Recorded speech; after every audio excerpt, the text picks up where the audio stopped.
안녕하십니까. 주님 은혜 TV 조에스더입니다. 저는 전도를 이렇게 합니다. 오늘 129번째 여러분과 은혜를 나누겠습니다. 지난번에 아들로 예수 그 아들로 인하여 하나님을 아는 것에 대해서 또 안식일에 대해서 말씀을 드렸죠. 또 이제 이어서 또 이제 오늘은 하나님의 가족이라는 그런 제목을 좀 붙여봤습니다. 여러분 구독을 눌러주시고 시청해 주시면 대단히 고맙겠습니다.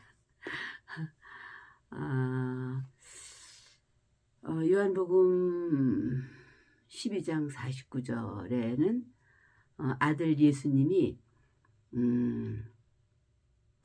말씀하시기를 나는 자의로 말하지 않고 내게 명하시고 내게 가르쳐 주신 아버지의 명하신 대로 내가 일을 하노라 그런 말씀이 있어요. 그러므로 그의 명령이 예수님의 명령이 영생이라고 말씀을 하셨거든요. 또 성령이 오시면 그분 성령도 자의로 말하지 않고 하나님께서 가르쳐 주신 그런 아버지께 들은 것을 가르치신다고 요한복음 16장 13절에 말씀을 하셨어요. 진리의 성령이 오시면 그가 너희를 모든 진리 가운데로 인도하시리니 그가 자의로 말하지 않고 오직 들은 것을 말하시며 장래일을 너희에게 알리시리라 이렇게 말씀을 하셨습니다. 그러면 결국 아버지의 일을 하러 오신 것이죠. 예수님은 우리 그 성령님도 그리고 예수님은 아버지의 일을 하러 오셨지 자기 일을 하러 오신 분이 아니에요. 예수님이 자기 일이라고 하는 것은 아버지가 자기에게 계명하신 일을 순종하는 것이 자기의 일입니다. 그러니까 예수님이 자기 일이라고 하는 것은 십자가에 죽는 것과 부활하는 일이 예수님의 일이다 그 말이에요. 그것이 자기의 일이다 그 말이에요. 요한복음 17장 3절에도 영생이라는 것은 나를 보내신 아버지를 아는 것과 예수를 아는 것이 그게 영생이라고 말씀을 하고 계세요.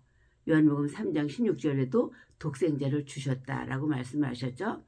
또 성령을 보내실 때도 요한복음 14장 16절에 보면 내가 아버지께 구해서 받아서 다른 보혜사를 너희에게 보내준다라고 말씀을 하셨어요. 그러니까 증거 자체가 어디서 오냐? 요한복음 8장 18절에 보면 내가 나를 위하여 증거하는 자가 되고 나를 보내신 아버지도 나를 위하여 증거하시느니라 이렇게 말씀을 하셨습니다. 증거 자체가 확실한 것이죠. 그러니까 우리가 예수 믿는다고 할 때 오직 예수님만이 하나님의 아들이시다라는 것을 우리는 기본적으로 우리는 알아야 되고 우리가 전도할 때도 이 말씀으로 입력을 시켜줘야 될 것입니다. 반드시 하나님의 아들이라고 하는 것이 강조되어야 하는 것입니다. 예수님을 누구라고 시인하느냐가 중요한 거죠. 그래서 하나님의 아들이 생명이시라고 그랬어요. 그러니까 우리가 전도할 때도 애당초 예수가 하나님의 아들이라는 것을 시인하게 하는 거예요. 그리고 그래야 이제 처음에 먼저 그 상대에게 시인하게 할 때 예수가 하나님의 아들이라는 것을 먼저 이제 뭐라는 거야 그걸 이제 알게 해주는 것이 아주 효과적인 것입니다. 그래야 이제 다른 생각을 하지 못해요. 왜냐하면 그렇게 하지 않으면 하나님의 아들이 생명인데 우리가 전도할 때 그렇게 예수는 하나님의 아들이라는 것을 시인하게 하면 아주 그것이 전도할 때 효과적이고 그 전도를 받는 사람도 그것이 가장 귀중한 건데 다른 그 기복적인 신앙 같은 것을 생각하게 되지 않습니다. 예수님이 하나님의 아들이라고 하는 절대적인 증거를 나타내 주려고 우리는 해야 하는 것이에요. 전도할 때. 그래서 그냥 예수 믿어. 예수 믿으면 참 좋아. 응? 교회 믿어. 교회 믿어. 이렇게 하는 사람들도 얼마나 많이 있습니까? 그러니까 이제 전도를 받는 사람들이 아이고 목사가 뭐 어떻고 집사가 어떻고 아유 이렇게 교인들 약점만 말하고 꼴 보기 싫다고 하면서 그런 걸 이제 많이 보거든요. 전도하다 보면. 그러니까 예수님 말씀하시기를 요한복음 6장 38절에 내가 하늘로서 내려온 것은 내 뜻을 행하려 함이 아니요 나를 보내신 이의 뜻을 행하려 함이니라 라고 이렇게 말씀을 하셨어요. 그러므로 누구든지 하나님의 뜻대로 하는 자가 곧 하나님의 자녀들이다 이렇게 말씀하셨잖아요. 그래서 하나님의 아버지라고 하는 것은 자녀라고 하는 것은 자기 가족을 말씀하고 있는 것입니다. 우리가 하나님을 아버지라고 하죠. 이스라엘 사람들은 하나님을 아버지라고 하지 못해요. 법으로 할 수가 없어요. 그러니까 하나님을 아버지라고 하는 것은 하나님과 우리가 가족관계를 말하는 거예요. 우리가 하나님을 아버지라고 우리가 부를 수 있는 것은 우리는 하나님의 가족이라는 거다 그 말이에요. 로마서 8장 15절에도 양자의 영을 받았으므로 아바 아버지라 부르짖느니라 이런 말씀이 있어요. 양자라고 하는 그런 개념은 한국에서는 이렇게 자식이 없을 때 조카를 이제 자기 호족에다 입적시키고 양자로 삼고 또 남의 자식을 내 호적에 입적시키고 양자 그렇게 이제 양자라는 개념이 그런 거예요. 근데 성경에서 양자라고 하는 것은 헬라 원문에도 완전히 하나님이 낳았다라는 그런 뜻이에요. 그러니까 법적으로 문서적으로 입적시킨다는 말이 아니고 체험으로 낳는다는 뜻입니다. 그래서 시편 1편 7절에도 이렇게 말씀하셨어요. 내가 영을 전하노라 하나님께서 이르시되 너는 내 아들이라 이렇게 기록되어 있습니다. 그래서 오늘날 내가 너를 낳았다라고 이렇게 기록되어 있고요. 또 사도행전 13장 33절에도 이 말씀을 또 뒷받침해 주셨어요. 33절에도 사도행전 13장 33절에도 시편 둘째 편에 기록한 바와 같이 너는 내 아들이라 오늘 너를 낳았도다 이렇게 말씀을 하셨습니다. 체험으로 낳았다는 뜻이에요. 다시 말하면 자기의 피가 분리되고 자기의 살이 분리되는 것 같이 생명이 분리되는 것 같이 성경에서 양자라고 하는 말은 우리가 자식을 낳은 것 같이 완전히 낳았다는 그런 말입니다. 그래서 우리가 하나님을 아버지라고 하는 것은 뭐 기분 좋으면 아버지라고 하고 기분 나쁘고 자기 원하는 대로 안 되고 사업에 바쁘고 이렇게 하면 아버지라고 하는 그 아버지를 두었다가 이제 좋아지면 또 아버지라고 하고 이렇게 하는 것이 아닙니다. 그래서 이렇게 떠나갈 수 있는 아버지를 하자 하고 이렇게 떠나갈 수 있는 사람들과 같이 그 마음에 그렇게 배척할 수 있는 것은 아닌 것입니다. 그렇다면 애당초 그는 하나님의 자식이 아니었던 거죠. 아버지라고 불렀지만 그래서 우리가 하나님을 아버지라고 부르는 것은 하나님의 가족을 말하는 것이에요. 그래서 노아의 날에도 그랬죠. 하나님이 방주의 날이 온다라고 말했어요. 그리고 하나님의 방주의 날에 자기 가족들만 들어가게 돼 있잖아요. 노아가 방주를 짓고 40일 40주야를 홍수를 내리게 했을 때에 자기 가족만 들어갔어요. 그래서 예수는 말하기를 누가 내 모친이며 누가 내 형제며 이렇게 말씀하셨잖아요. 그러니까 예수님만이 자기 아버지시며 하나님 뜻대로 하는 자만이 내 모친이며 내 자녀이며 내 형제라고 말씀을 하셨어요. 그러니까 아버지 뜻대로 하는 자만이 바로 우리의 나의 가족인 것입니다. 그래서 아버지 할 때 자녀를 양육하실 의무가 아버지께 있죠. 그리고 우리는 자녀이기 때문에 양육받을 권리가 있다는 데에 우리는 권한을 갖고 기도를 할 때도 그렇게 기도한다면 아버지는 우리를 양육하시는 하나님이십니다. 이것을 마음으로 믿고 시인하고 하나님 아버지 앞에 기도를 하는 자가 되어야 할 것입니다. 그러니까 하나님과 우리 사이는 가족관계가 되는 거죠. 그래서 우리가 하나님의 가족이라면 하나님이 우리를 버릴 길이 없고 또 우리도 하나님을 버릴 길이 없는 거죠. 그래서 가족은 함께 고난을 당하고 함께 가족은 즐거움도 함께 하고 또 기쁜 일이 있어도 가족들은 함께 기뻐하고 또 힘든 일고 슬픈 일이 있을 때는 또 함께 울고 함께 아파하고 그러니까 가족 중에 한 사람만 병이 든다고 해도 가족이 다 같이 병들고 다 같이 아파하고 다 같이 우울하지 않습니까? 그러니까 우환이라고 하잖아요. 그러니까 하나님을 아버지라고 하는 자와 이렇게 분명한 체험을 시작하는 것인데 그냥 무조건 하나님의 양자라는 것을 그렇게 헛하게 생각하고 가볍게 생각하고 그러지는 않는지 교회 다니면서 성경은 보는데 아버지라고는 부르고 있기는 하는데 정말 그렇게 아버지를 헛하게 그렇게 가볍게 생각하지 않는지 좀 걱정스럽습니다. 그래서 우리는 그리스도의 가족이 되었을 때 그때만이 우리 가족만이 정말 절대적인 것입니다. 교회 다니다가도 타락하는 것은 그리스도의 가족이 되지 않았기 때문이에요. 그러니까 타락하는 거죠.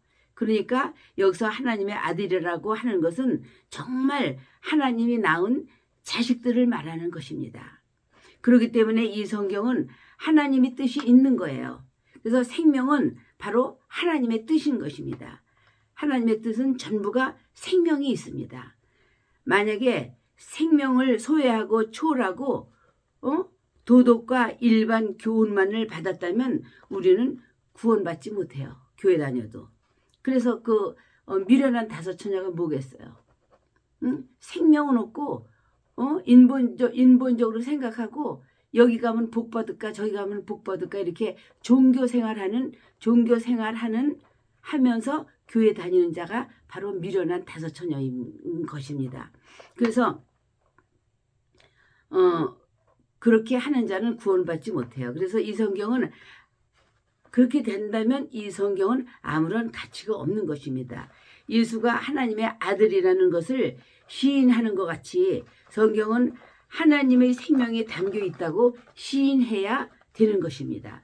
그래서 성경은 하나님의 생명이기 때문에 오래 보존되는 것이에요. 몇천 년이 지나도 제일 지금까지도 그 뭐라는 거야. 이렇게 이제 나이가 먹으니까 단어가 생각이 잘 안 나는 쪽이 많아요. 성경이 제일 많이 팔린다고 하잖아요. 그러니까 성경에 우리 66권의 모든 모아진 그 성경에 공통점이 있는 거예요. 마태복음과 뭐 예레미야와 이사야와 이게 뭐 멀리 떨어진 것 같아도 이게 같은 공통점이 있다는 것입니다. 그래서 66권의 모든 말씀들이 다 다른 말씀 같아도 거기에 공통점이 있다는 것입니다. 그래서 이 성경이 각 책마다 가지고 있는 어떤 특징이 그런 공통점을 가지고 있는데 이 성경 66권의 공통점이 다 다른 것 같아도 똑같은 생각이 있는 거. 그러니까 예수는 생명을 말하는 거죠. 그러니까 이 성경에서는 예수를 말하는 것이고 바로 생명을 말하는 것에 공통점이 있다 이 말이에요.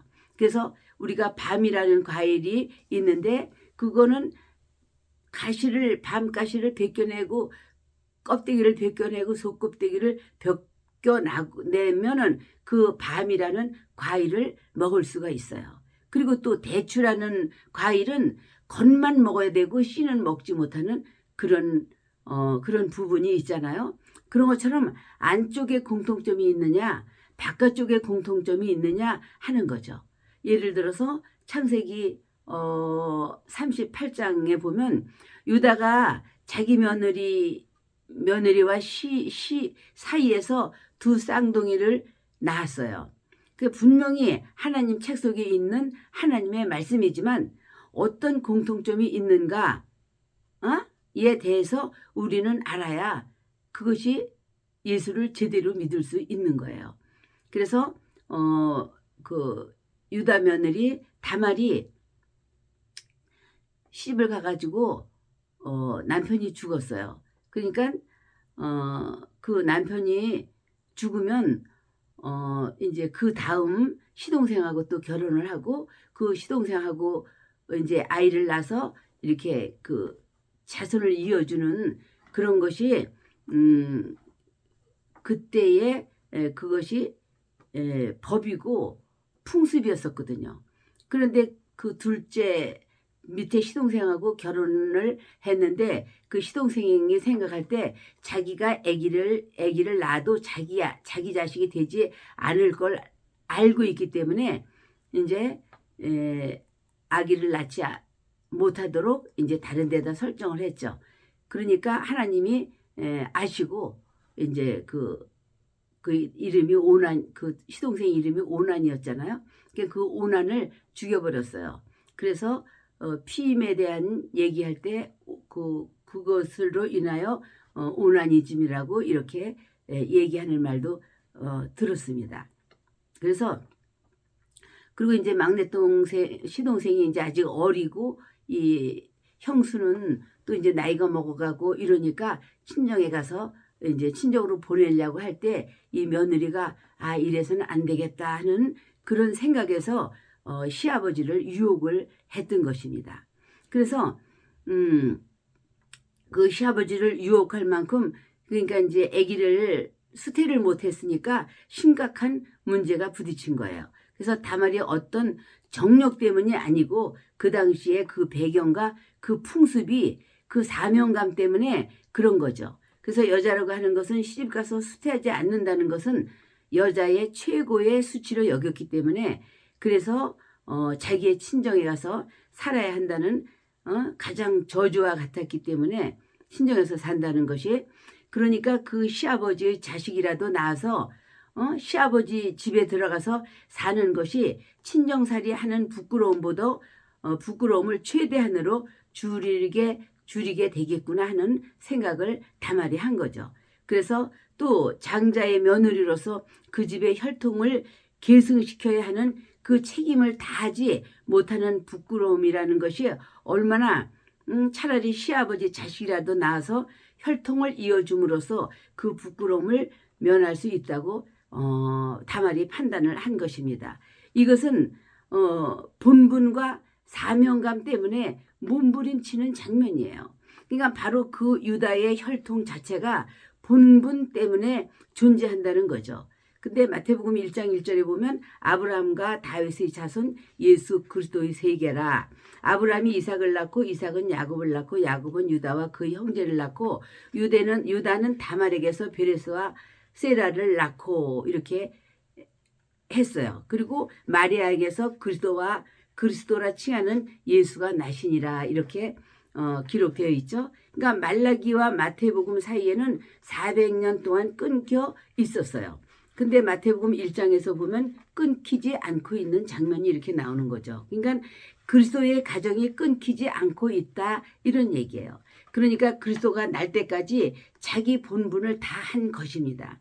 그래서 창세기 38장은 도덕적으로 비난받아야 하고 정말 위험한 일이지만 오늘은 그 자손이 끊기지 않아야 할 그 본분에 대한 어떤 공통점을 가지고 있는 것입니다. 그러니까 천대선 복이라는 것은 그들의 꿈이거든요. 이스라엘 사람들의 꿈이에요. 우리가 상식적으로 가장 질긴 것을 뭐라고 하죠? 목숨을 말하잖아요. 아유, 이 목숨 정말 질기다고. 바로 생명이라고 하는 거예요. 그러니까 풀씨가 얼음 속에서 존재하죠. 얼음 속에서도. 그래서 씨는 죽지 않습니다. 수천 년이 내려가도 씨는 존속되는 것이거든요. 그러니까 씨 속에 생명이 있기 때문이죠. 그러니까 씨라는 것은 생명을 보존하는 위력이 있는 것입니다. 그래서 믿음과 순종을 생명이라는 것으로 접착제로 썼다고 생각하면 되는 것입니다. 그래서 믿음과 순종은 영원히 분리되지 않습니다. 그래서 믿음은 현재적이죠. 현재 순종하는 상태를 믿음이라고 합니다. 그래서 믿음이라는 말과 순종이라는 말은 절대적인 공통점인 것입니다. 여기서 공통점은 믿음과 순종이 생명 안에 있어야 하는 것입니다. 그래서 성경에서 예수를 배우지 못하면 교회 안만 다녀도 소용이 없는 것입니다. 그래서 요한복음 5장 39절에 말씀이 이제 말씀해 주고 있는데, 너희가 성경에서 영생을 얻는 줄 생각하고 성경을 상고하거니와 이 성경이 곧 내게 대하여 증거하는 것이로다 라고 말씀하셨어요. 그러니까 교회를 아무리 다니고 몇십 년을 다니고 성경을 읽고 예수 잘 믿는 거 같이 교만하고 잘난 척 하는 사람들도 많이 있잖아요. 그러니까 이 성경 구구절절이 다 예수를 가리키는 말이거든요. 예수는 곧 생명이잖아요. 예수는 곧 진리잖아요.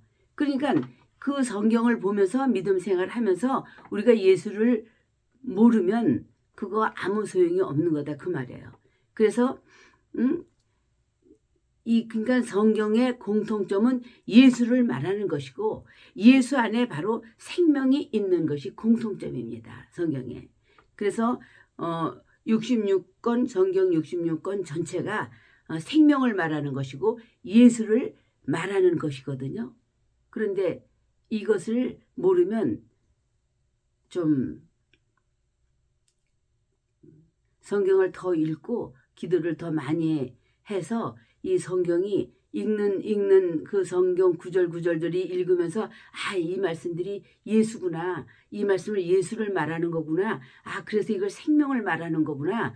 이런 거를 알아야 뭐랄까 예수를 정확하게 잘 믿을 수 있는 것이라고 저는 알고 있습니다. 시간이 많이 갔죠? 오늘 여기까지 하겠습니다. 여러분 구독이 필요해요. 부탁드립니다. 감사합니다.